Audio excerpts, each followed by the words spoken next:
Hi ಎಲ್ಲೋ friends, ಎಲ್ಲರೂ ಹೇಗಿದ್ದೀರಾ? ಎಲ್ಲರೂ ಚೆನ್ನಾಗಿದ್ದೀರಾ ಅಂತ ಅಂದ್ಕೊಂಡಿದ್ದೀನಿ. ನಾನು ಕೂಡ ಚೆನ್ನಾಗಿದ್ದೀನಿ. ಇವತ್ತು ಒಂದು ಬಿಗ್ ಅಪ್ಡೇಟನ್ನು ಕೊಟ್ಟಿದೆ ಸರ್ಕಾರ. ಅದೇನಪ್ಪ ಅಂತ ಹೇಳಿದ್ರೆ, ಫ್ರೀ ಬಸ್ನಲ್ಲಿ ಓಡಾಡ್ತಿರ್ತಕ್ಕಂತಹ ಮಹಿಳೆಯವರಿಗೆ ಒಂದು ಬಿಗ್ ಅಪ್ಡೇಟನ್ನು ಕೊಟ್ಟಿದೆ. ಅದು ಏನು ಅಂತ ನೋಡೋಣ ಬನ್ನಿ.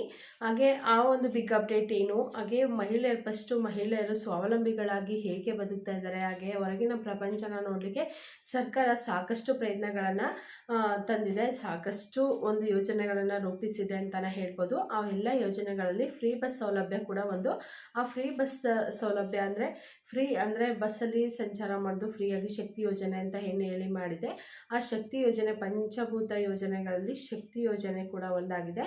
ಆ ಯೋಜನೆಯಲ್ಲಿ ಇರುವಂಥ ಒಂದು ಸಣ್ಣ ಬದಲಾವಣೆನ ತಂದಿದೆ. ಅದೇನು ಅಂತ ನೋಡೋಣ ಬನ್ನಿ. ಅದಕ್ಕಿಂತ ಮುಂಚೆ ಯಾರೆಲ್ಲ ನನ್ನ ಚಾನಲ್ನ ಸಬ್ಸ್ಕ್ರೈಬ್ ಮಾಡದೆ ನೋಡ್ತಿದ್ದೀರಾ, ದಯವಿಟ್ಟು ಸಬ್ಸ್ಕ್ರೈಬ್ ಮಾಡ್ಕೊಂಡು ನೋಡಿ. ಹೊಸದಾಗಿ ನೋಡ್ತಿರೋರು ಕೂಡ ಸಬ್ಸ್ಕ್ರೈಬ್ ಮಾಡ್ಕೊಳ್ಳಿ.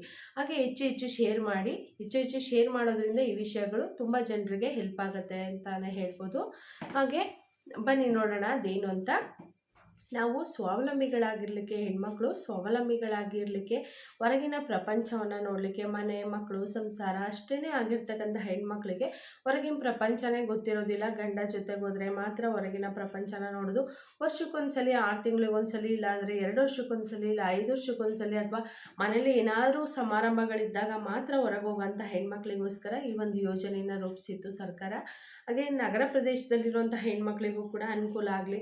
ಅವರು ಕೆಲಸ, ಮನೆ ಬರೀ ಇದೇ ಆಗಿರುತ್ತೆ, ಸಂಸಾರ, ಮಕ್ಕಳು ಅಂತ ಒಂದು ಜಂಜಾಟದಲ್ಲೇ ಇರುವಂತಹ ಹೆಣ್ಮಕ್ಳಿಗೋಸ್ಕರ ಒಂದು ಹೊರಗಿನ ಪ್ರಪಂಚನ ನೋಡಲಿ, ಪ್ರೇಕ್ಷಣಿಕ ಸ್ಥಳಗಳಿಗೆ ಹೋಗಲಿ, ಧಾರ್ಮಿಕ ಕ್ಷೇತ್ರಗಳಿಗೆ ಹೋಗಲಿ ಅಂತ ಹೇಳಿ ಫ್ರೀ ಬಸ್ ಅಂತ ಹೇಳಿ ಸಂಚಾರ ಅಂದರೆ ಸಾರಿಗೆ ಸಂಚಾರನ ಫ್ರೀಯಾಗಿ ಮಾಡಿತ್ತು. ಅದಕ್ಕೋಸ್ಕರ ಇವಾಗ ನಮ್ಮ ಸ್ಟೇಟ್ನವರು, ಕರ್ನಾಟಕ ರಾಜ್ಯದವರು ಅಲ್ಲದೆ ಬೇರೆ ರಾಜ್ಯದವರು ಕೂಡ ಈ ಒಂದು ಸೌಲಭ್ಯನ, ಅಂದರೆ ಅವರೇನು ಆಧಾರ್ ಕಾರ್ಡ್ನ ಬದಲಾವಣೆ ಮಾಡಿಕೊಂಡು ಈ ಒಂದು ಸೌಲಭ್ಯನ ಪಡ್ಕೊಳ್ತಾ ಇದ್ದಾರೆ.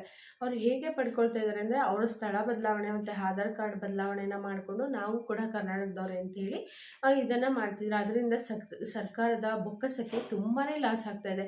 ಈ ಒಂದು ಇದಕ್ಕೋಸ್ಕರ ಸರ್ಕಾರ ಒಂದು ಹೊಸ ರೂಲ್ಸನ್ನು ತಂದಿದೆ. ಅದೇನಪ್ಪ ಅಂತ ಹೇಳಿದ್ರೆ, ನಮ್ಮ ಕರ್ನಾಟಕದ ಮಹಿಳೆಯರಿಗೋಸ್ಕರನೇ ಈ ಒಂದು ಶಕ್ತಿ ಕಾರ್ಡನ್ನು ಕೊಡ್ತಾ ಇದೆ.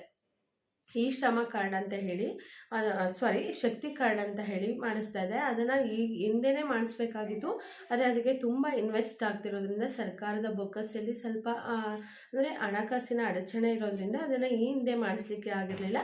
ಈಗ ಮುಂದೆ ಮಾಡಿಸ್ಬೇಕು ಅಂತ ಅದ್ರ ಪ್ರಿಪ್ರೇಷನ್ ಎಲ್ಲ ಕೂಡ ಆಗ್ತಾ ಇದೆ.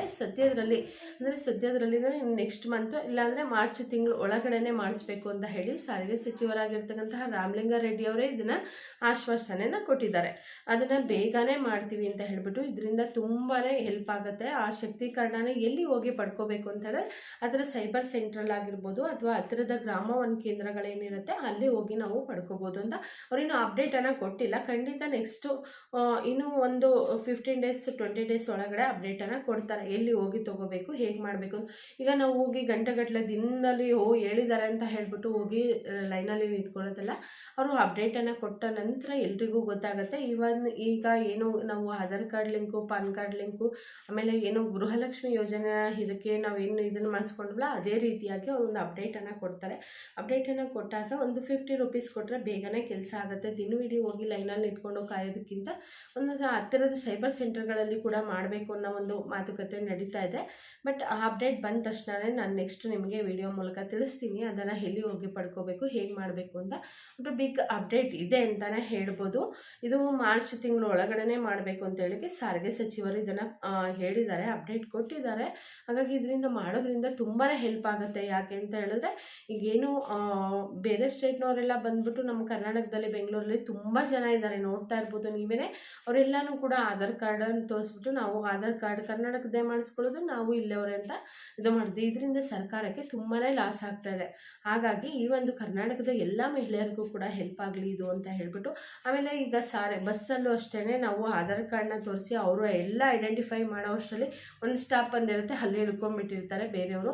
ಹಾಗಾಗಿ ಇದರಿಂದ ಸಾರಿಗೆ ಇದಕ್ಕೆ ಕೂಡ ತುಂಬಾ ಇದು ಇನ್ನು ಟ್ರಾನ್ಸ್ಪೋರ್ಟೇಷನ್ ಚಾರ್ಜಸ್ ಕೂಡ ತುಂಬಾ ಆಗ್ತಾಯಿದೆ. ಹಾಗಾಗಿ ಇದನ್ನೆಲ್ಲನೂ ಕೂಡ ಸರಿ ಮಾಡಲಿಕ್ಕೋಸ್ಕರ ಒಂದು ನಿರ್ದಿಷ್ಟ ಅವಧಿ ಒಳಗಡೆನೇ ಇದನ್ನು ಮಾಡಬೇಕಾಗಿತ್ತು.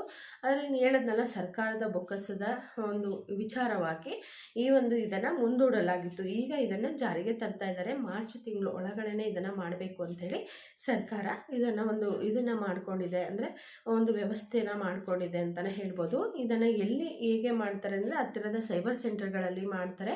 ಖಂಡಿತ ಒಂದು ಬಿಗ್ ಅಪ್ಡೇಟ್ ಸಿಗುತ್ತೆ ನಿಮಗೆ ಇದ್ರ ಬಗ್ಗೆ. ಅಲ್ಲಿವರೆಗೂ ಕಾಯೋಣ. ಈ ಮಾಹಿತಿ ಯಾರಿಗಾದರೂ ಇಷ್ಟ ಆಗಿದ್ರೆ ದಯವಿಟ್ಟು ಶೇರ್ ಮಾಡಿ, ಲೈಕ್ ಮಾಡಿ, ಸಬ್ಸ್ಕ್ರೈಬ್ ಮಾಡಿಕೊಡಿ. ಧನ್ಯವಾದಗಳು.